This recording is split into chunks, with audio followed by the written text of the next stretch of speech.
Cześć kochani, witam Was gorąco na moim kanale i zapraszam dzisiaj na błyskawiczne ciasto z mikrofali, czyli smaczny, szybki i banalnie prosty w przygotowaniu deser, idealny dla niespodziewanych gości.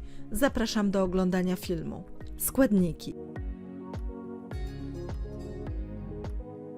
W małej misce umieszczamy mokre składniki na ciasto, mleko, olej oraz jajka i wszystko miksujemy.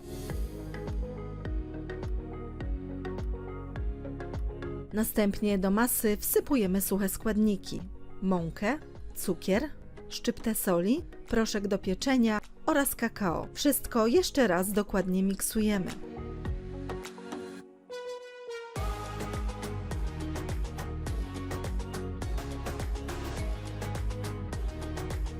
Tak przygotowane ciasto wlewamy do niewielkiej, posmarowanej olejem szklanej miski i pieczemy 5 minut w mikrofalówce na najwyższej mocy. Gotowe ciasto przestudzamy i posypujemy perełkami cukrowymi lub cukrem pudrem.